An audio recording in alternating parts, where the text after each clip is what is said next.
Before before po tayo mag-start, gusto kong magtawag ng tao dito sa harap. Sige. Pwede po bang, sino bang gusto mag-volunteer? Unti lang kasi tayo dito sa harap.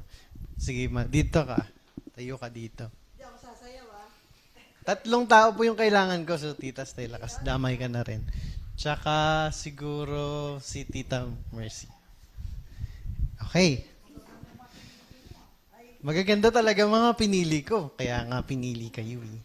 Dito po tayo, dito. Tita, dyan ka sa laptop ma. Tapos Tita Stella, dito ka sa Tita Mercy. Okay. Sige, Tita, dito po. Pila tayo. Piga. Ay, hindi, ganyan. Harap kayo sa akin. Dito tayo sa camera, haharap. Yan. Okay. Ngayon, Mama, Mama, pretend ka na nag-work ka sa laptop. Tapos, Tita Stella. Sige, okay lang po yan. Hawakan niyo yung phone niyo. Yan. Tapos, huwag niyo pong hahayaan tumumba. Yan. Okay. So, pretend. Yan. So, Tita Stella, puno ang hands. Tita Mercy, wala po kayong hawak? Mama, pretend work. Okay. Action. So, ngayon, gusto ko i-reach na yung hands niyo sa taas. Yan. Okay. Yan. Tita Stella, bakit hindi niyo po ma-reach yung hands niyo? Kasi puno yung kanyang hands. Okay. Maraming salamat po. Yun na po yun. So, yung example na yun, basically is, thank you po sa mga nag-volunteer.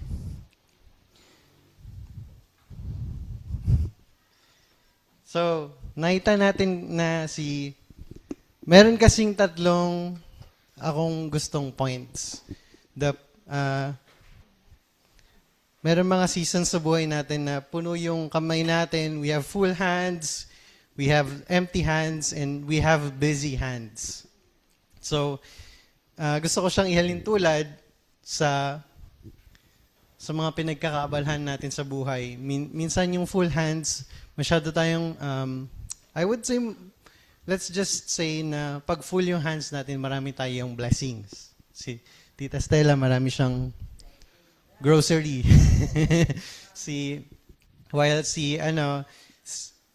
Yung isang example is with empty hands. And yung isang example is with busy hands.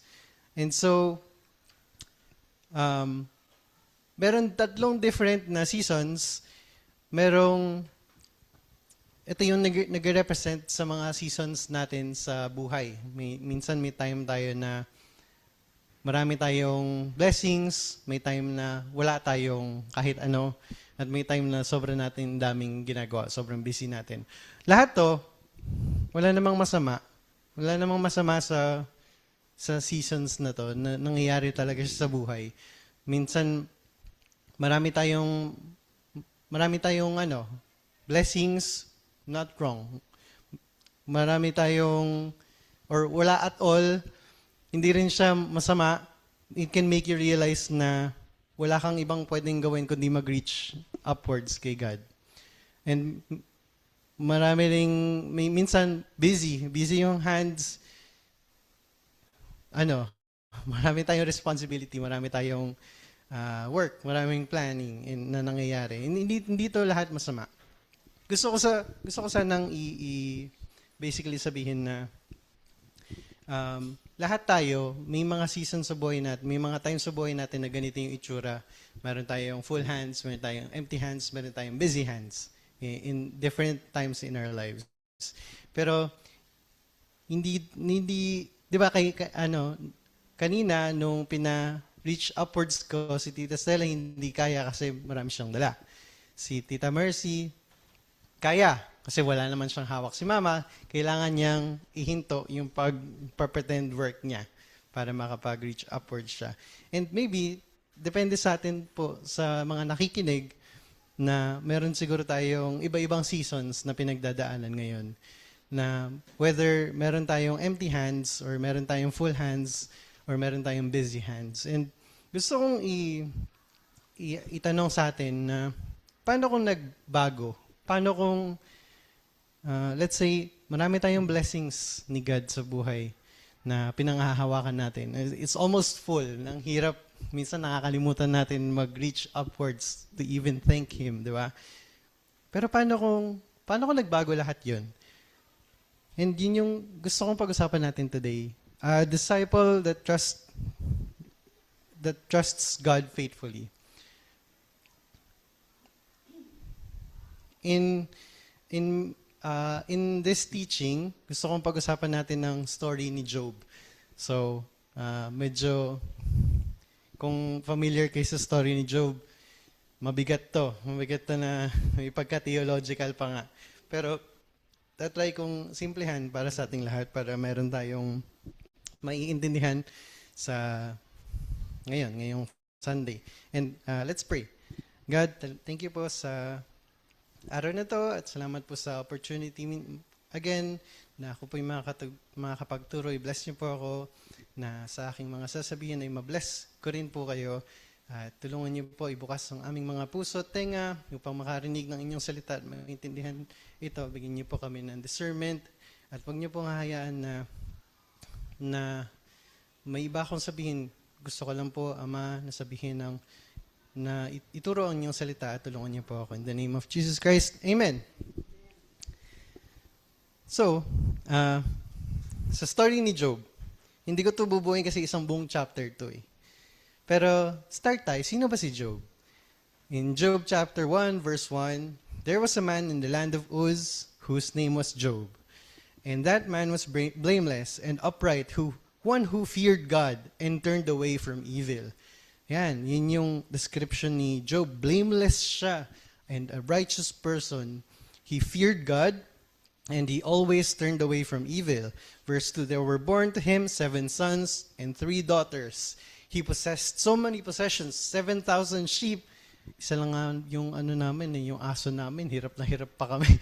7,000 na sheep, 3,000 camels, 500 yoke of oxen, 500 female donkeys, and very many servants. Servants, tao to ha, na nagsiserve sa kanya. So this man was the greatest of all the people of the East. Siya yung Elon Musk ng time na yan. Pero yeah, makita natin the amount of possessions that Job had that made him the greatest of all people of the East. Hindi siya, inintroduce si Job, hindi siya as a shallow, or hindi siya sinabing mayaman lang. He is the greatest of all people of the East, and he is important to he was blameless and upright and one who feared God and turned away from evil. Ang hirap naman sa panahon ngayon, parang ang hirap magkaroon ng ng greatest man of the East at hindi mo siya at wala kang masasabing masama sa kanya, 'di ba? Parang sino ba richest person? Ang daming controversies, 'di ba? Pero ito si Job, wala siyang controversies. It's written in the Bible na blameless siya and upright and he turned away from evil. Marami siyang possessions. He has a lot, but he is not presented as parang greedy. 'Di ba? Hindi siya pinapresent siya as respected, pero walang failures sa reputation niya. Pinapresent siyang wealthy, pero hindi niya ginagamit sa masama yung wealth niya. And dito nga sa verse 5, and when the days of the feast had run their course, meron kasing mga feast, yung mga anak niya na laging ginagawa. Job would send and consecrate them, and he would rise early in the morning and offer burnt offerings according to the number of them all, yung mga anak ni Job. For Job said, it may be my children have sinned and cursed God in their hearts. Kaya si Job yung nagpupumilit na mag-sacrifice on behalf din sa mga anak niya. Lagi niyang ginaguide yung mga anak niya na ganitong lagi natin gagawin mga anak. Kasi nung Old Testament, nung panahon ni Job, kailangan na regularly nagsasacrifice. Meron niyang equivalent na sacrifice of animals.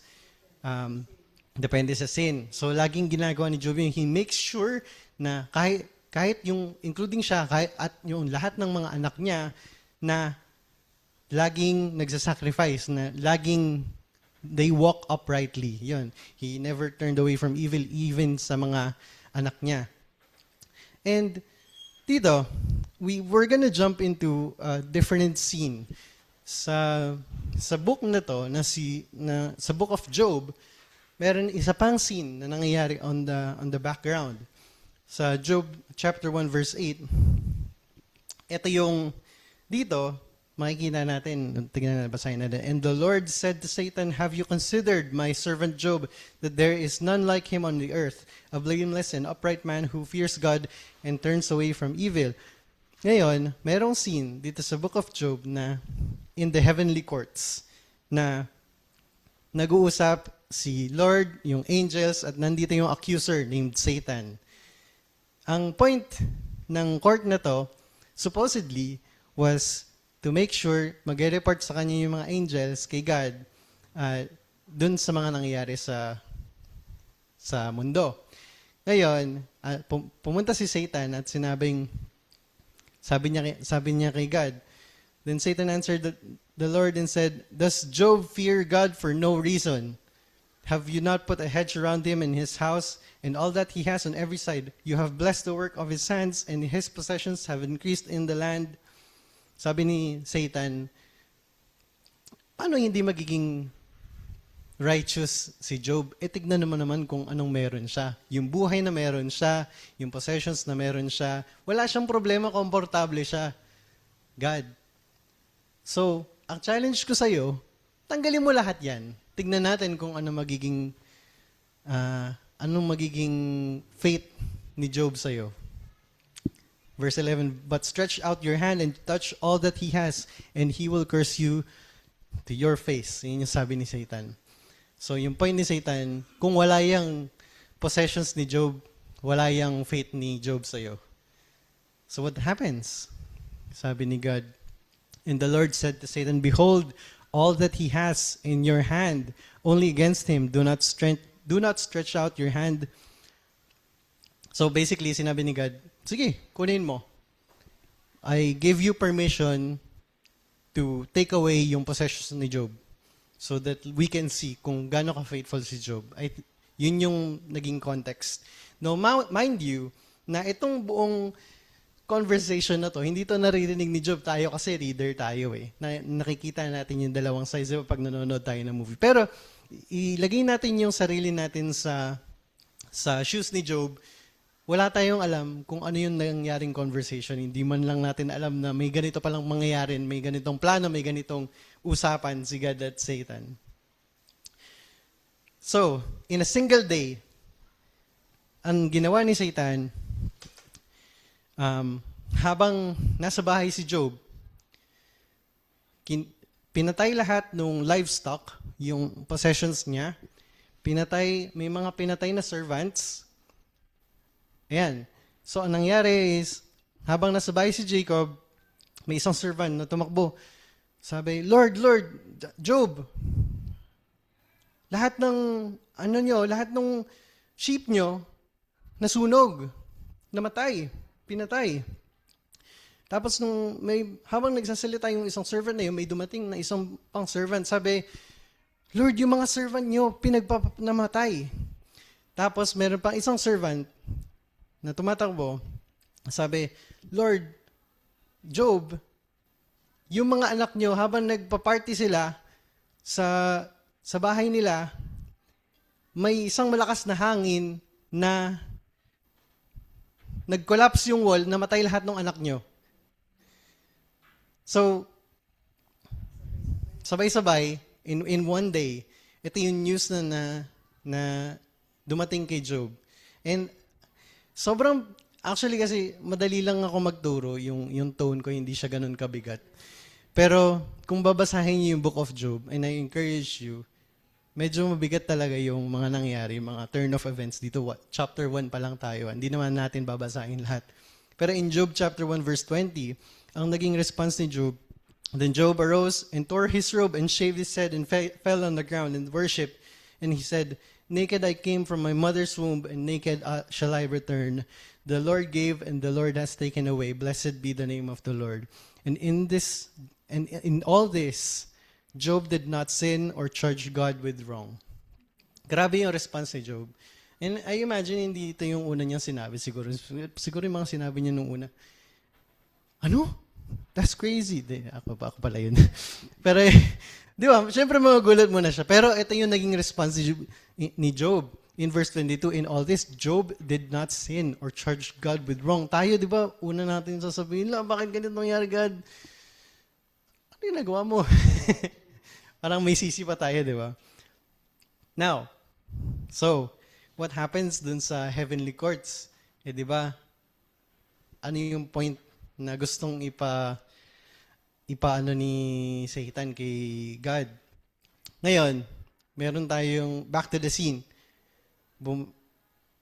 After nung ginawa ni Satan, the Lord said to Satan in Job chapter 2 verse 3, have you considered my servant Job, that there is none like him on earth, and blameless and upright, who fears God and turns away from evil? He holds fast his integrity. Naturo ni ate yung integrity last week. Although you incited me against him to destroy him without reason, he is still faithful. Si Job, anong response si Job? He did not sin or charge God with wrong. Namatayan siya ng 10 anak, tapos nawala lahat ng kanyang possessions. Grabe, di ba? Then Satan answered the Lord and said, verse 4, skin for skin. All that a man has, he will give for his life. But stretch out your hand and touch his bone and flesh, and he will curse you to your face. So, ang hagel naman dito ni Satan is, possession yan eh. Talagang ibibigay niya yan. Pero paano pag buhay niya na yung usapan? So ito yung sinasabi ni Satan ngayon. Now, so Satan, verse 7, went out from the presence of the Lord and struck Job with loathsome sores from the sole of his foot to the crown of his head.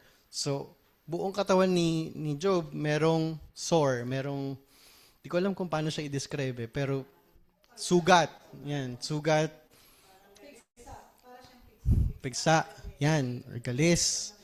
Pero ito yung verse 8. Makikita natin kung gaano kalala. Verse 8, and he took a piece of broken pottery, si Job, with which to scrape himself while he sat in the ashes. Sa sobrang lala, so siguro makate, sa sobrang kate nito, kumukuha na siya ng bubog para i-scrape yung skin niya at doon na siya sa ashes, sa apoy para medyo ma-relieve yung nararamdaman niya sa sobrang sakit, sa sobrang kate. And then ito verse 9, then wife said to him, do you still hold fast your integrity? Curse God and die. Sabi sa kanya ng wife niya, bakit pag pinagpipilitan mo pang i-prove to, ano bang makukuha mo dyan? Wala ka ng anak, wala ka ng lahat. Yun yung sinabi ng wife ni Job. Sabi ni Job, but he said to her, you speak as one of the foolish women would speak. Shall we receive good from God? And shall we not receive evil? Ang point ni Job, hindi ba lahat ng magandang bagay nanggagaling kay God at hindi evil? And in all this, Job did not sin with his lips. Hindi pa rin. Grabe, di ba? In Job chapter 2. Sa buhay ni Job, nakita natin na nagdudusa siya. At ganito na yung situation niya. In recap tayo, nawalan siya ng anak, lahat ng possessions, wala na, and meron siyang sakit. Ano naman yung tingin sa kanya sa society, di ba? Na, kung ikaw, imagine mo ikaw si Job, wala kang alam kung ano nangyayari, hindi mo alam na may ganong conversation na nag-take place. Bigla na lang ito nangyari sa'yo. Di ba, parang isang araw, bigla na lang, ganon yung nangyari. Biglang, life changed in an instant. So, maybe for Job, sobrang confusing para sa kanya kung ano yung nangyayari, especially sa faith niya na hindi siya nagkakasala and ganun siya mag-walk sa buhay niya. In one day, yung livelihood, yung hanap buhay ni Job, buong buhay niya, yung comfort na meron siya, lahat ng anak niya, and even yung health niya has been taken from him. And have you ever wondered ano yung mangyayari sa inyo kung lahat ng buhay, yung everyday life nyo, di ba, biglang magbabago in an instant? Or to even just mamatayan ng anak, ng isa, di ba? Let alone 10.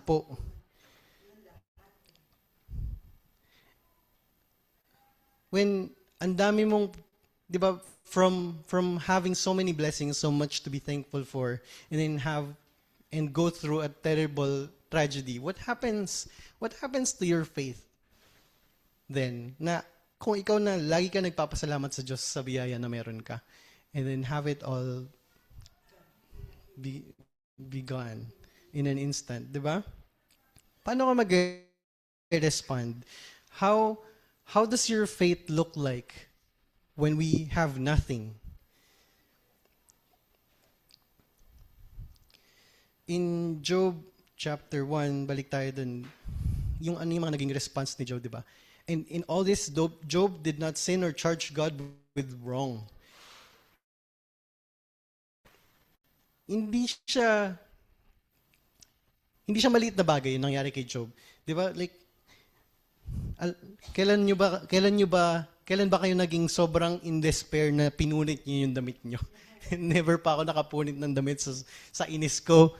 Di ba? Hindi pa nangyari sa akin yun. So, but the Lord gave and the Lord has taken away. And He accepted this. In the middle of His despair,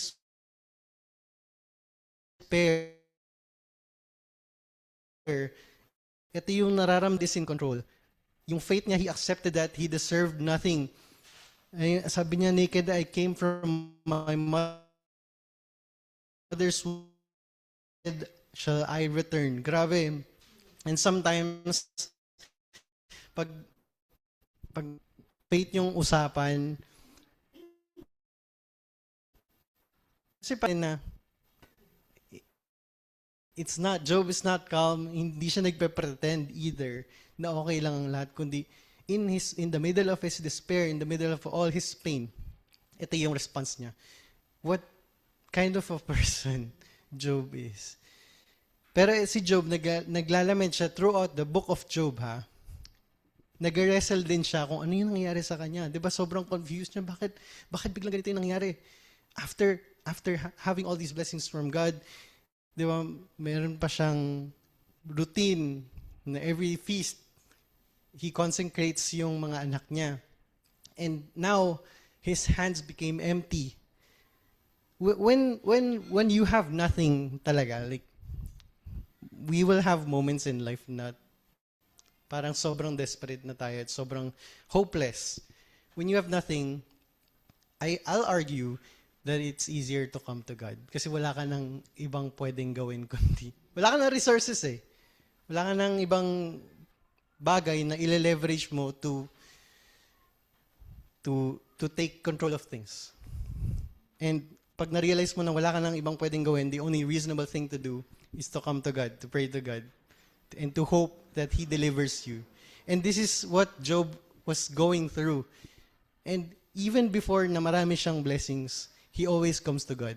But then, his life changed. And he still, di ba? Kasi parang it's one thing to have your life change after all that you have be taken away from you. Sometimes people would just give up. Sometimes people would blame God. Ano ang ginawa niyo sa buhay ko, God? Di ba? But Job, he had empty hands, but then he was still faithful. Job is hopeless at this point. But what do we do when our own hands are empty? Parang, andali na lang sabihin na, God, ang sakit. God, hindi ko maintindihan. Hindi ko alam kung anong gagawin ko. Please help me. It's easier to trust God when you have empty hands. So, it's not wrong. It's actually correct, di ba? Parang pag wala ka talagang kayang gawin na, you trust God. But, my argument is, bakit kailangan pa bang dumating sa point na walang-wala ka na bago ka lumapit kay God? Minsan ang busy natin eh. Meron tayong Marami tayong pinagkakaabalahan. Meron pang, dito sa book ni Job, um, meron pa siyang mga kaibigan. I imagine yung mga kaibigan na to, medyo well-off din to. Yung mga kaibigan niya, medyo well-educated. So, nung nakita nila si Job na ganito yung pinagdaanan, syempre as a friend, tutulungan mo yung kaibigan mo na i-process yung mga nangyari sa kanya. Di ba? So, dito sa Job 2 verse 11, nakalagay, they made an appointment together to come show him sympathy and comfort him. And when they saw him from a distance, they did not recognize Job, and they raised their voices and wept. Grabe, sobrang grabe ng pinagdaanan ni Job, may sakit pa siya, di ba? Hindi na siya ma-recognize. And they sat with him on the ground 7 days and 7 nights. Wow, these are true friends. Di ba? And no one spoke a word to him. Nandun lang yung friends ni Job dahil nakikita nila kung gaano nahirapan si Job. These are good friends. But then, tinatry nilang i-process, syempre, di ba, as reasonable or like, syempre, tatanungin mo, ano nangyari? Bakit ganun? So, nung tinatry nila i-explain kung ano yung, bakit ganito yung nangyayari kay Job, dumating sila sa point, tama yung yung beliefs nila. Basically, yung belief nila is, good people prosper, sinful people suffer. Good people prosper, sinful people suffer. Grabe, ano pala yun? Tongue twister.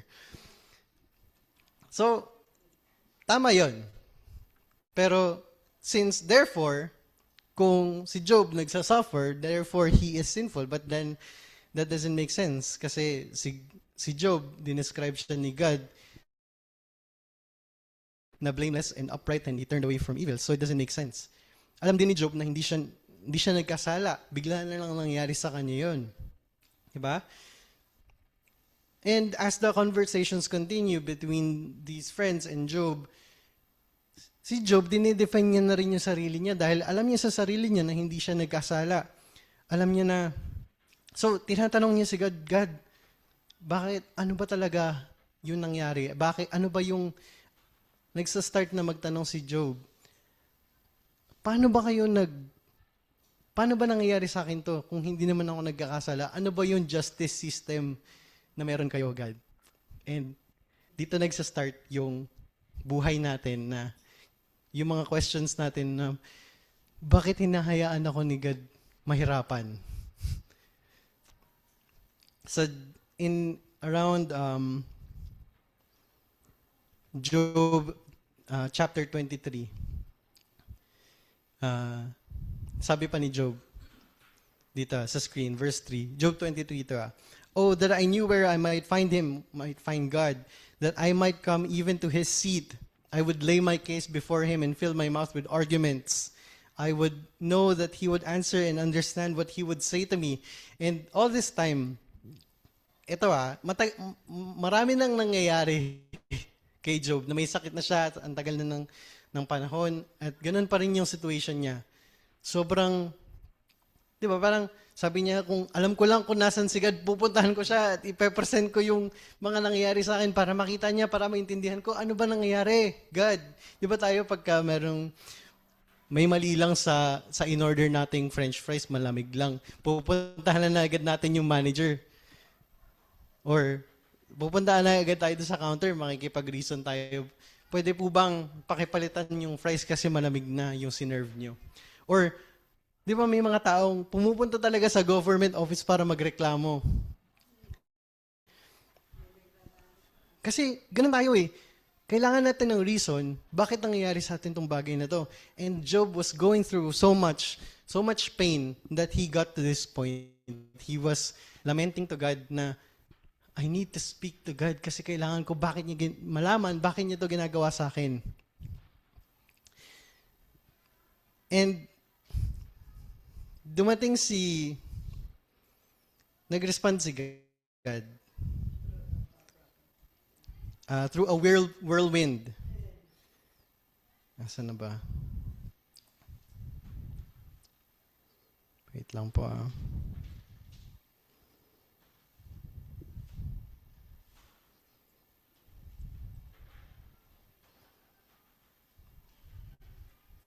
dito sa Job 38, verse 1. Ito na yung response ni God. Then the Lord answered Job out of a whirlwind and said, "Who is this darkness counseled by words without knowledge? Dressed for action like a man, I will question you and you make it known to me. Answer me." Verse 4, "Where were you when I laid the foundation of the earth? Tell me if you understand. Who determined these measurements or who stretched the line upon it?" So basically, ang sinabi ni God, basically, it all boils down to, Diyos ka ba? Sabi ni God kay Job. Asan ka nung ginawa ko yung earth? Asan ka nung, kaya mo bang, in your own words, na magkaroon ng liwanag, na sasabihin mo lang, sisikat yung araw? Kaya mo bang pakainin yung lahat ng hayop sa buong mundo? Kahit yung mga raven, kasi raven is yung probably, yun yung mga scavenger na na hayop na mga ibon naghahanap lang sila ng pagkain kahit saan. Pero si God yung nagpo-provide ng pagkain nito para mabuhay sila.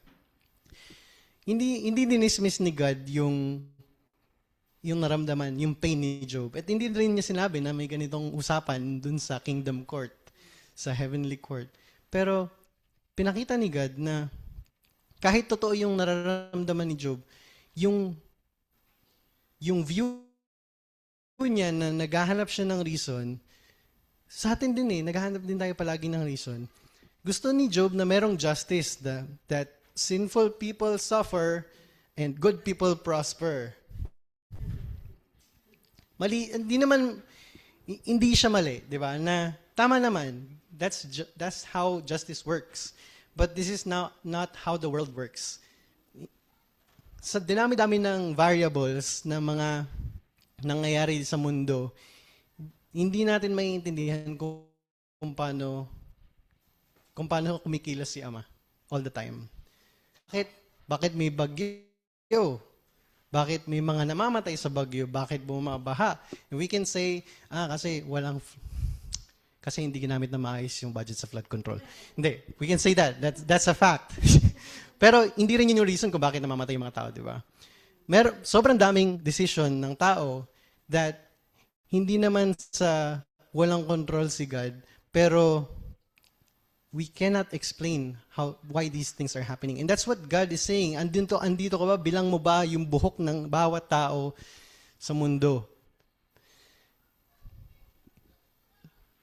Ang sinabi ni God, essentially, magtitiwala ka ba sa wisdom na meron ako, ang Diyos? And nag-respond si Job chapter 42, verse 1. After all of the lamentations, after all of Job crying to God, then Job answered the Lord and said, "I know that you can do all things, and that no purpose of yours can be thwarted. Who is this that hides counsel without knowledge? Therefore I have uttered what I did not understand. Things were too wonderful for me, and I did not know. I will question you, and you make it known to me. I had heard of you by hearing of the ear, but now my eye sees you. Therefore I despise myself and repent in the dust and ashes." And Job was, dito, in the end, Job chose to trust God kahit na ganun pa rin yung pinagdadaanan niya. He encountered God, but then hindi pa rin niya alam yung reason kung bakit. Tayo, alam natin yung reason kasi tayo yung nagbasa. Pero si Job, imagine nyo kung nandun ka, hindi mo maintindihan kung anong nangyari sa buhay mo. Ganito rin tayo. Kasi nakatingin tayo sa buhay ni Job. Pero kung tinignan natin yung buhay natin, hindi rin natin alam kung bakit ganito yung mga pinagdadaanan natin. But we should be like Job to trust God in His wisdom, in whatever's happening to our life, that we should always be faithful. Job opened his hands to God, fully trusting Him on whatever God chooses to do, for God is God. Let God be God.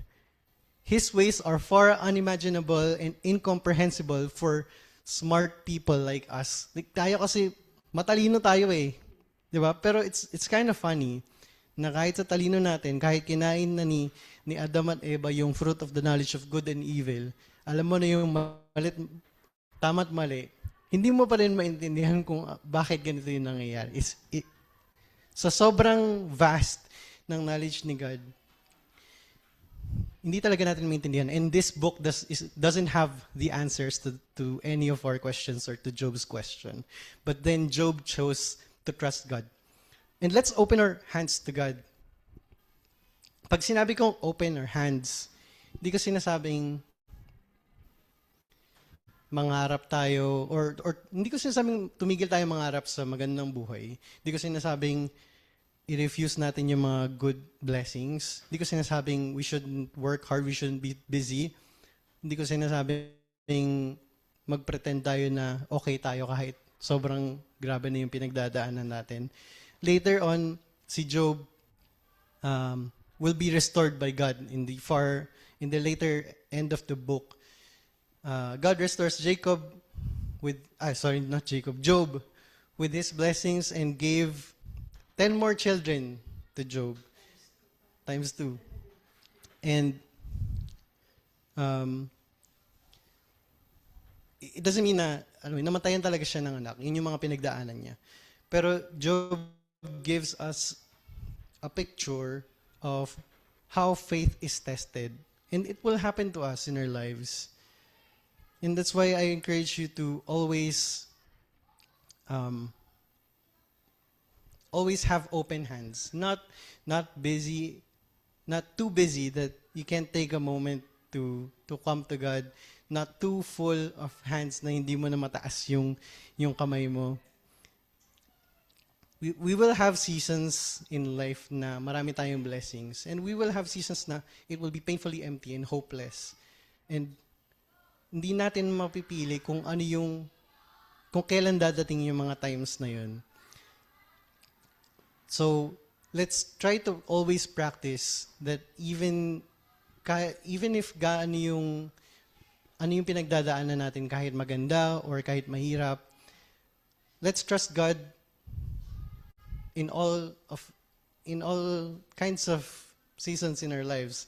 Let's trust God in good times or in hopeless times. And let's trust Him in all of the in-betweens, di ba? In all of the boring seasons sa buhay natin na lagi natin nakakalimot kasi araw-araw tayo namumuhay. Di ba grabe, ako nagpaplano ako kung anong gagawin ko sa work bukas. Hindi ko man lang napaplano kung ano yung babasahin ko sa Bible bukas. Naka-automatic na kasi. Pero di ba dapat first in mind, if we trust God today with whatever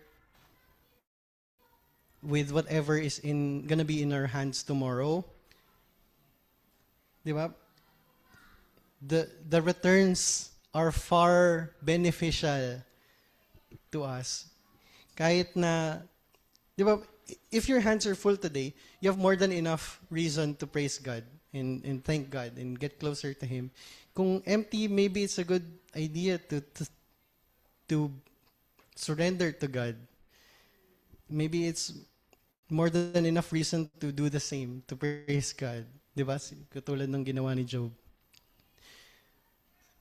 If it's busy, then maybe learn to take a moment and ask God for wisdom.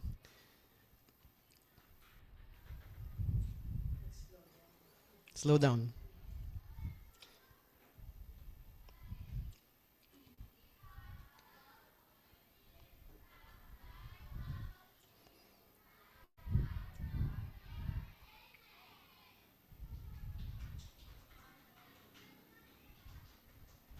So, ano bang gusto kong sabihin? Sobrang theological ng book ni Job. Pero, Job is such a great example kung paano mag-respond in the midst of probably one of the worst things that can happen to your life, na mawalan lahat ng possession mo, mawalan ka ng anak, magkasakit ka. Pero ano yung response mo when that happens to you? And so, if you practice how to have your hands open, always open. Si Gami, ito yung mga tinututunan, close open eh.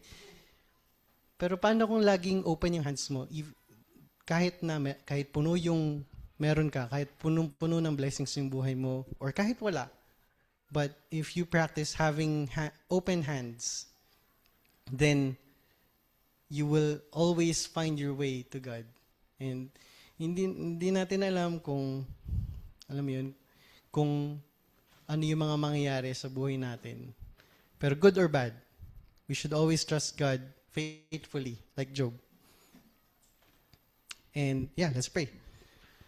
Father, thank you po sa lahat ng blessings na binibigay niyo sa amin.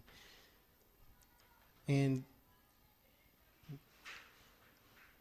patawarin niyo po kami na kung minsan kami mismo yung nagtitiwala sa aming sarili, sa aming mga plano, at masyado kaming busy to take control of our lives, na tulungan niyo kami na kapag puno ng blessings ang aming buhay, that we thank you, that we don't forget about how good you've been to us.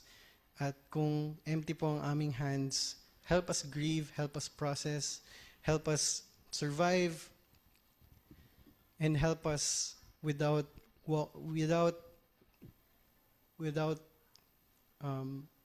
walking away kung ano yung goodness na meron ka. Help us to instead be closer to you. Kung hindi namin naiintindihan, tulungan niyo kami at samahan niyo kami. Help us to always have open hands, reaching towards you, our God. And so that we're able to trust you and surrender to you fully. In the name of Jesus Christ. Amen.